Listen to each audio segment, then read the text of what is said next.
Hello students, मैं doctor Gauri Bhatnagar Sanskrit tutorials में आपका स्वागत है।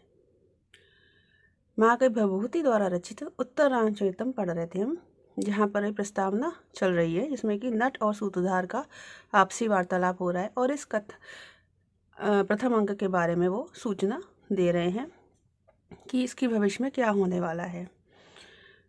नट जो है वो सूत्रधार को बताता है कि सीता के संबंध में जो देवी सीता के संबंध लोग जो है वो निंदा कर रहे हैं और वो कह रहे हैं कि उन्होंने इतने दिन रावण के घर में, राक्षस के घर में निवास किया है और जो उनकी अग्नि शुद्धि हुई है उसके विषय में भी लोगों को निश्चय नहीं है, उसमें भी लोगों को संदेह है।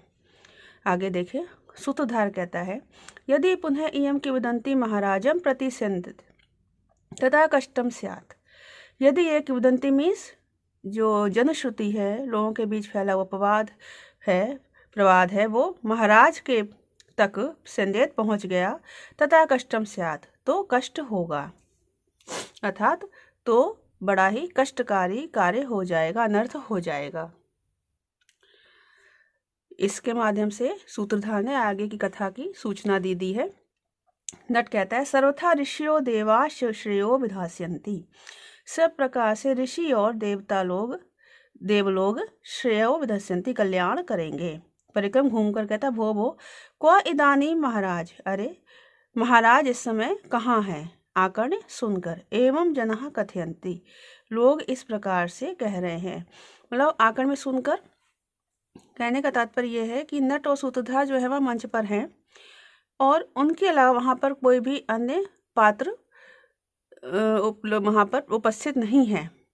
तो नट जो है सुनकर इस प्रकार कह रहा है कि लोग इस प्रकार कह रहे हैं, सुनने का अभिनय कर रहा है कि उसने जैसे कि पूछा है महाराज कहाँ हैं, तो किसी ने उसको जवाब दिया है, तो उस बात को वो कह रहा है सुनने का अभिनय करते हुए कि लोग इस प्रकार कह रहे हैं। ये बात किसको बता रहा है? वो जो दर्शकगण सामने बैठे नाटक देख रहे हैं उनके लिए वो कह रहा है लोग इस प्रकार कह रहे हैं, जिससे कि दर्शकों को ये भी लग जाए कि किसी ने उसको कुछ कहा है और वहाँ पर कोई पात्र उपस्थित भी नहीं है। देखें, स्नेहा सभा जयितुम एत्य दिनान यमुनि नीतोत्सवेन जनको अद्य गतो विदेहान देव्या ततो विमनसः परिसांत्वनाय धर्मासनाद विशति वासगृहम नरेंद्रः। कहना है, स्नेहात् सभा जयितुम एत्य, स्नेह के कारण सभा जयितुम सत्कार करने के लिए, अभिनंदन करने के लिए, एत्य आकर, अभिनंदन करने के लिए, एत्य आकर मीन्स स्नेह के कारण अभिनंदन, क्योंकि राजा जो है वो राम जो है वहां से लौट कर आए तो उनके अभिनंदन के लिए आकर, अमूनि दिनानि, इतने दिनों को, उत्सवेन नीत्वा, उत्सव के रूप में बिताकर, उत्सव के द्वारा बिताकर, जनका राजा जनक, अद्य आज, विदेहान गता, विदेह को चले गए हैं, अर्थात अपने राज्य को चले गए हैं। विदेह के राजा जनक थे और वो सीता जो है विदेह की राजकुमारी थी, इसीलिए उनको वैदेही भी कहा जाता है। ततः विमनसः देव्या, तथा इसलिए विमनसा दुखी, देव्या देवी सीता को, परिसांत्वनाएं सांत्वना देने के लिए, नरेंद्र राजा राम, धर्मासनात्, धर्मासन से मीन्स न्यायासन से, वासगृहम विशति, अंतःपुर में, विशति प्रवेश कर रहे हैं। ये बात जो है वो नट दर्शकों को बता रहा है कि वो किसी से सुनकर यहाँ पर बता रहा है। स्नेहा सभा जयितुम एत्य, स्नेह के कारण अभिनंदन करने के लिए, एत्य आकर, कहाँ आकर? अयोध्या आकर। अमूनि दिनानि, इतने दिनों को, इतने दिन, उत्सवे नीत्वा, उत्सव के द्वारा बिताकर, उत्सव के रूप में बिताकर, जनका राजा जनक, अद्य विदेहान गता, आज विदेह को, अपने राज्य विदेह को गए हैं। तथा विमंसा देव्या, इसलिए विमंसा मीन्स दुखी, देव्या देवी सीता को, परिसांत्वनाएं सांत्वना देने के लिए, नरेंद्र राजा राम, धर्मासनात्, धर्मासन से अर्थात न्यायासन से, वासगृहम विशति, अंतःपुर में प्रवेश कर रहे हैं।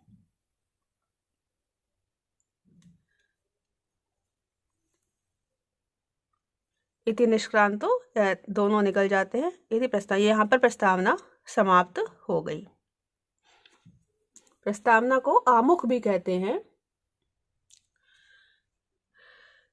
प्रस्तावना क्या होती है? नाटक का प्रारंभिक भाग है जहाँ पर नटी, नट, सूत्रधार या विदूषक आपस में बातें करके आने वाले अंक के विषय में, जो जहाँ से शुरुआत हो रही है उसके विषय में बताते हैं। आगे देखें। तभी राम और सीता प्रविशति उपविष्टो राम सीता चा, राम और सीता बैठे हुए प्रवेश करते हैं, क्योंकि उन्होंने बताया है कि राम जो है अंतःपुर में गए हैं, तो राम और सीता बैठे प्रवेश कर रहे हैं। राम कहते देवी वैदेही, ये देवी सीता, विश्व से ही विश्वास करो, ते ही गुरुवो ना शक्नुवंती विहातुम अस्मान, कि वे गुरुजन, ते गुरुवो वे गुरुजन, अस्मान विहातुम हमें छोड़ने में ना शुकनवंती नहीं समर्थ हैं, अर्थात हमें नहीं छोड़ सकते हैं। मतलब वो सीता को जो है वो साधना दे रहे हैं कि उनको अपने राज्य वापस जाना था, वो हमें इस प्रकार से आप दुखी ना हो, हमें इस प्रकार छोड़ेंगे नहीं, क्योंकि तो राज्य जाना है, अपने देश जाना है, इसलिए वो गए हैं। किंतु अनुष्ठान नित्यत्वम स्वातंत्र्यम अपकर्षति संकटा हयाति अग्निनाम प्रत्यवाय गृहस्था। कहते हैं किंतु लेकिन अनुष्ठान नित्यत्वम, अनुष्ठान की नित्यता, अर्थात अनुष्ठान कौन से? जो गृहस्थ जनों के लिए आवश्यक अग्निहोत्र आदि हवन करना, तो उनकी नित्यता था, उनकी अनिवार्यता स्वातंत्र्यम अपकर्षति, स्वतंत्रता को अपकर्षति छीन लेती है। मतलब वो इतने दिन से ज्यादा रुक नहीं सकते थे, क्योंकि उनके जो नित्य के कार्य हैं उनमें बाधा हो रही थी ही, क्योंकि आहित अग्नि नाम, अग्निहोत्रियों का गृहस्थता, गृहस्थ भाव, गृहस्थ जीवन, प्रत्यवाय संकटा, प्रत्यवाय अनेक संकटों से, विघ्नों से, संकटा संकटमय होता है। मतलब वो कहना चाह रहे हैं कि सीता को सामने कह रहे हैं कि वो यहाँ आदि रुक सकते थे, लेकिन उनके जो अनुष्ठान आदि करने हैं उनकी अनिवार्यता उनको यहाँ पर रुकने नहीं दे रही थी, क्योंकि वह भी आवश्यक है। अग्निहोत्र मीन्स जो गृहस्थ जन है उनका गृहस्थ जीवन अनेक विघ्नों से पूर्ण होता है। फिर से देखेंगे। किंतु अनुष्ठान नित्यतम, अनुष्ठान की नित्यता, मतलब वो कह रहे हैं गुरुजन हमें इस तरह नहीं छोड़ सकते, अर्थात उनका भी मन नहीं था हमें छोड़कर जाने का, लेकिन उनको जाना पड़ा। अनुष्ठान की अनिवार्यता, अग्निहोत्र आदि यज्ञ हवन आदि की अनिवार्यता स्वातंत्र्यम अपकर्षति, स्वतंत्रता को छीन लेती है ही, क्योंकि आहित अग्नि नाम, अग्निहोत्रियों का था, जो अग्नि का आहित मीन्स अग्नि को प्रज्वलित करते हैं, अर्थात अग्निहोत्रियों का गृहस्थता, गृहस्थ जीवन, प्रत्यवाय संकट, अनेक विघ्नों से, विघ्नों के कारण संकटमय होता है। सीता कहती जानामि आर्यपुत्र, हे आर्यपुत्र जानती हूँ, जाना मैं जानती हूँ, किंतु संताप कारणो बंधुजन विप्रयोगा भवन्ति, किंतु बंधुजन विप्रयोग, बंधुजनों का वियोग संताप कारणों, संतापकारी भवन्ति होता है, अर्थात कष्टकारी होता है। सीता कह रही मैं जानती हूँ, लेकिन बंधुओं का वियोग जो है बड़ा ही कष्ट देने वाला होता है। राम कहते एवं एतत्, ये ठीक है, एते ही हृदय मर्मच्छिदा संसार भावा, एते ये संसार भावा, संसारिक भाव जो है, हृदय मर्मच्छिदा, हृदय के मर्म स्थल को छेदने वाले, भेदन करने वाले हैं। ये संसारिक भाव कौन से? जो बंधुजनों का वियोग है, संयोग, ये सारा कुछ संसारिक भाव है, तो कहते ये सारे हृदय को कष्ट देने वाले हैं। येभ्यो विभत्स माना संत्यज सर्वान कामान अनरण्य विश्राम्यन्ति मनीषिणा, सर्वान कामान अरण्य विश्राम्यन्ति मनीषिणा।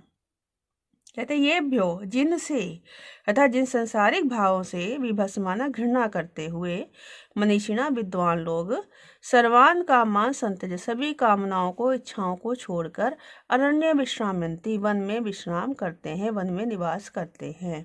मतलब कह रहे हैं कि ये सही है, ठीक बात है, ये संसारिक भाव जो है वही हृदय के मर्म का छेदन करने वाले हैं, हृदय को कष्ट देने वाले हैं। तो इन्हीं के कारण, इन्हीं संसारिक भावों से, संसार की बातों से बस माना घृणा करते हुए जो विद्वान लोग हैं वो इन सभी कामनाओं को, सभी इच्छाओं को छोड़कर वन में निवास करते हैं। तब तक कंचुकी है वो प्रवेश करता है।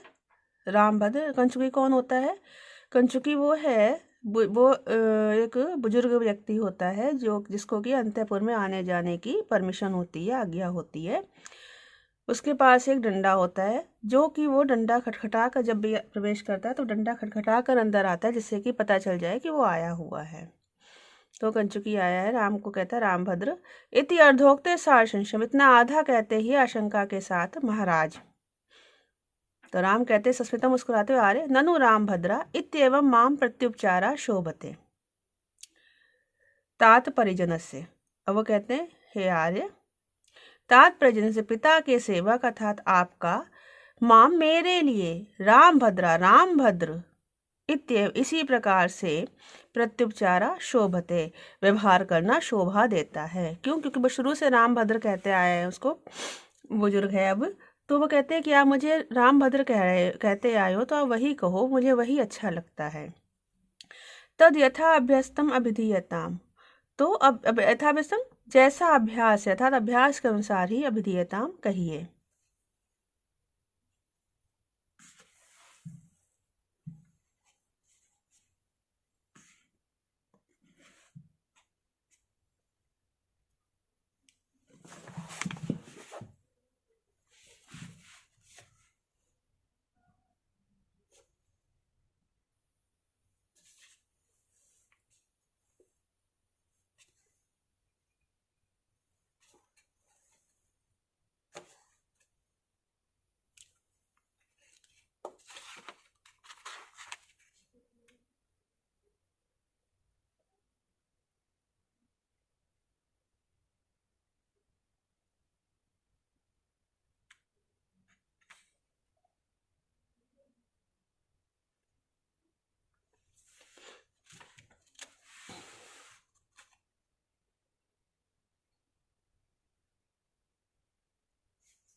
अष्टावक्र विश्व बैठकर कहते अति किम, और क्या देवी, कुल गुरु भगवान वशिष्ठ त्वाम इदम, हा आदरणीय कुल गुरु भगवान वशिष्ठ आपको इस प्रकार कहते हैं।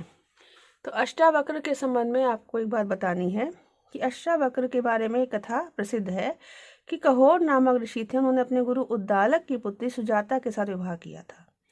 एक बार शिष्यों के मध्य सुजाता बैठी हुई थी, तब सुजाता के गर्भ ने कहोर से कहा और अपने पिता से कहा कि पिताजी आप पूरी रात पढ़ते हैं लेकिन वह ठीक याद नहीं होता, मतलब आपको ठीक से याद नहीं होता। तो पिता जो थे वो क्रोधित हो गए, उन्होंने उसे श्राप दे दिया कि तू अभी से टेढ़ी मेढ़ी बातें करता है तो 8 अंगों से वक्र हो जा, टेढ़ा हो जा। तो जब वो पैदा हुए तो वो 8 अंगों से वक्र थे, तभी उनका नाम अष्टावक्र पड़ा। जो अष्टावक्र थे वो बड़े ही मेधावी थे, विद्वान थे।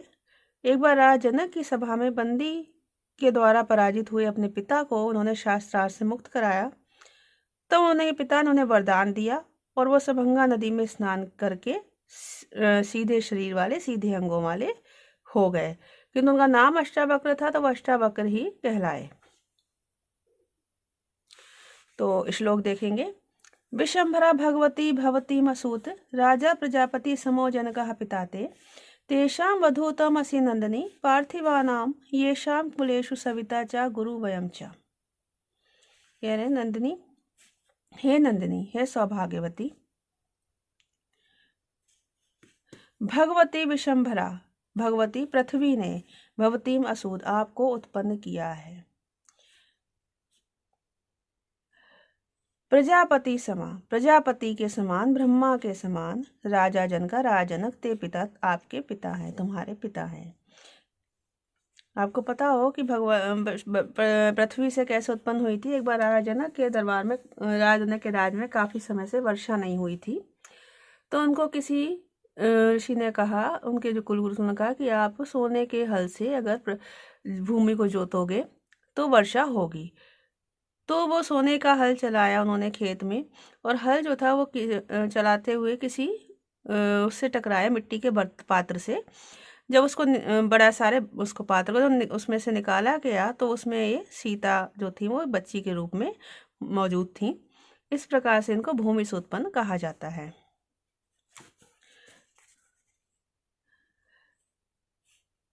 आगे कहते हैं कि त्वम आप तेषां पार्थिवाना वधूवसि, तुम उन राजाओं की वधू हो, कुलवधू हो, ये शाम जिनके कुलेशु कुल में, सविता च वयम गुरु, सूर्य और हम गुरुजन हैं, क्योंकि वो सूर्य वंश है तो कहते जिनके वंश में कुल में सूर्य और हम गुरुजन हैं। मतलब उसको उनको बड़ाई उन्होंने सब सीता जी को बड़ाई सम्मान दिया है। नंदिनी हे सौभाग्यवती, भगवती विशंबरा भगवती मसूद, भगवती पृथ्वी ने आपको उत्पन्न किया है। प्रजापति समाराज जनका ते पिता, प्रजापति के समाराज जनक आपके पिता हैं, तुम्हारे पिता हैं।